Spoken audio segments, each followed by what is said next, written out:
Hello friends, how are you all? ఈ car కొన్నాక అన్ని రోడ్లు కవర్ చేశాను, కానీ ఇప్పుడు కనిపించి బురద రోడ్డు మాత్రం ఇదే ఫస్ట్ టైం. మా అత్త, మామ, మా బామ్మర్ది ఖాళీగా ఉండకుండా ఒక 3 ఎకరాల్లో మినుము పంట వేశారు. సో అది చూడడం కోసం రాను రాను అంటున్నా బలవంతంగా తీసుకెళ్లారు. కారు కొన్నప్పటి నుంచి పెద్ద శుభ్రంగా చూసుకోకపోయినా ఇంత బురదలు మాత్రం ఎప్పుడు దిగలేదు. మా ఫ్యామిలీ కొంచెం పెద్దది, అందుకే వెనకాల 3 కూర్చునే ప్లేస్లో 6 కూర్చొని వచ్చేసారు. కనిపించే వాటర్లో కొంచెం పర్వాలేదు, కానీ బాగా జిగురుగా ఉన్న రోడ్లో మాత్రం బండి సైడ్కి లాగడం అనేది నాకు క్లియర్గా కనిపించింది. 17 ఇంచ్ టైర్, దాదాపు 7 మంది కారులో ఉన్నారు. అయినా కూడా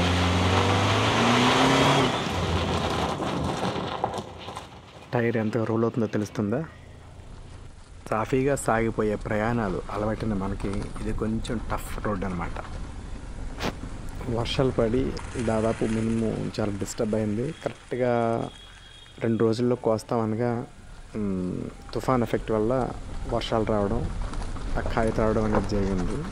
సో కొంచెం ఆలస్యంగా కాయలు కోయడానికి సిద్ధం చేస్తున్నారు. అసలు ఎలా ఉంది అని చూడడం కోసం మా ఫ్యామిలీ అంతా తోటలోకి వచ్చాం అన్నమాట. ఇప్పుడు చూసిన టెంపుల్ దగ్గరే ప్రతి ఏడాది తిరునాళ్ళు జరుగుతూ ఉంటాయి. చాలా బాగుంటుంది ఆ తిరునాళ్ళు కూడా. ఇక్కడ నీళ్ళ కంటే బురద ఎక్కువగా ఉంది.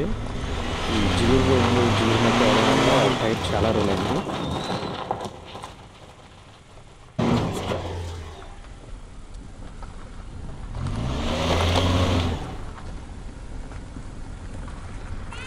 కారు ఎంత పక్కకి లాగేసిందో చూశారు కదా.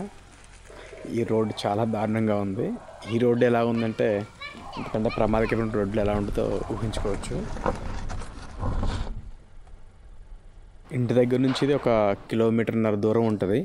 ఒక 1/2 కిలోమీటర్ తార్ రోడ్డు, కొంచెం సిమెంట్ రోడ్డు ఉంది. అక్కడి నుంచి తోట మొత్తం వరకు ఈ మట్టి రోడ్డే దిక్కు.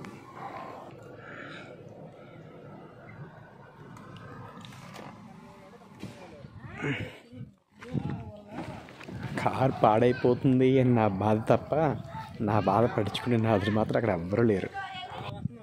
ఇంటి దగ్గర బయలుదేరేటప్పుడే చెప్పాను, ఆ బురదలో నా వల్ల కాదు, ఈ బండి అంతా మట్టి పట్టేస్తుందంటే ఒక్కరు కూడా ఏం లేదు.